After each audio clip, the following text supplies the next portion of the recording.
सन 57 की क्रांति विफल जाने के कई कारण हैं। उसमें से एक प्रमुख कारण था कि संपर्क भाषा ही नहीं थी। इसके कारण सन 57 की क्रांति विफल हो गई थी। और आज मैं आप सबके सामने कहना चाहता हूं कि हमारा देश एकमात्र देश है जो जियो पॉलिटिकल देश नहीं है, भू राजनीतिक देश नहीं है। हमारा देश जियो कल्चर देश है, भू सांस्कृतिक देश है। हमारे देश को जोड़ने वाली अगर कोई कड़ी है तो संस्कृति। आप नॉर्थ ईस्ट में चले जाइए, वहां पर भी मणिपुरी नृत्य के अंदर आपको कृष्ण मिलेगा। दक्कन में चले जाइए तो भी कृष्ण मिलेगा। गुजरात के रास में चले जाइए तो भी कृष्ण मिलेगा। हम संस्कृति से जुड़ा हुआ देश है, जियो कल्चर देश है।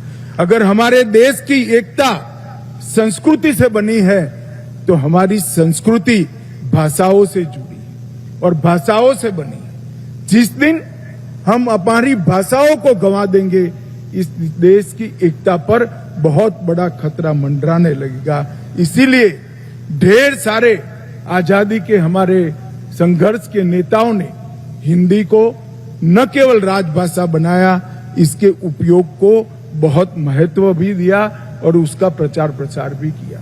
और हिंदी के लिए काम करने वाले ढेर सारे लोग, चाहे नेताजी सुभाष चंद्र बोस हो, चाहे राजा जी हो, अंबेडकर जी हो, महात्मा गांधी, आचार्य कृपलानी, के.एम. मुंशी, डॉक्टर आयंगर, ये कोई हिंदी भाषी नहीं थे।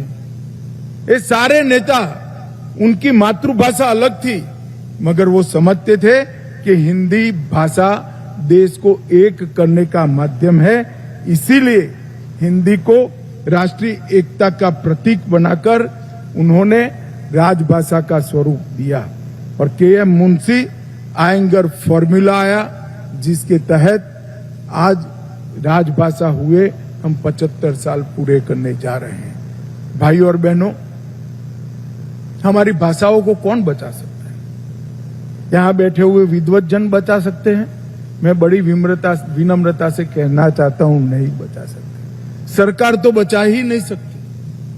हमारी भाषाओं को बचा सकता है, अगर कोई बचा सकता है तो मां ही बचा सकती है और कोई नहीं बचा।